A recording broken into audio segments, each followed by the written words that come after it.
Hi అండి. అందరికీ నమస్కారం. నేను వెంకటేష్. రియల్ ఎస్టేట్‌లో సర్టిఫైడ్ ప్రాపర్టీ అడ్వైజర్‌ని.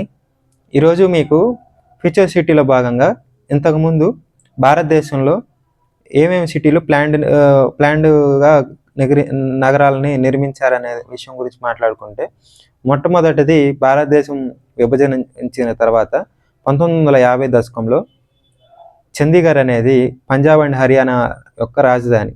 ఇది లీ కార్బుజియర్ అనే వ్యక్తి దీన్ని ప్లానింగ్ చేయడం జరిగింది. ఇదొక గ్రిడ్ బేస్డ్, అదేవిధంగా రంగాల వారీగా ప్రణాళికాబద్ధమైన నగరం.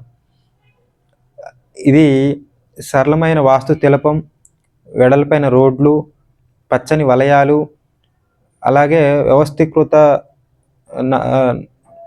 నగరం. ఆ తర్వాత గాంధీనగర్, ఇది గుజరాత్ రాజధాని. ఇది 1960లో ప్రకాష్ ఆప్తే అనే వ్యక్తి నిర్మించడం జరిగింది. ఇది గ్రిడ్ బేస్డ్, ఇది కూడా రంగాల వారీగా ప్రణాళికాబద్ధమైన నగరం. ఇది వెడల్పైన రోడ్లు, పచ్చని వలయాలు, అదేవిధంగా సరళమైన వాస్తు శిల్పం, అదేవిధంగా అన్ని రకాల మౌలిక సదుపాయాలు ఉన్న నగరం గాంధీనగర్. ఆ తర్వాత ఢిల్లీలో Yamuna express way development authority అనేది, ఇది కూడా ప్లానింగ్తో కట్టింది. ఆ తర్వాత ప్రపంచంలో పుత్రజయ అనేది మలేషియాలో, అదేవిధంగా నియోన్ సౌదీ అరేబియాలో నిర్మించడం జరిగింది. ఇలా మరిన్ని విషయాలు మీకు తెలుసుకోవాలనుకుంటే నా ఛానల్ని సబ్స్క్రైబ్ అండ్ ఫాలో చేయండి. Thank you.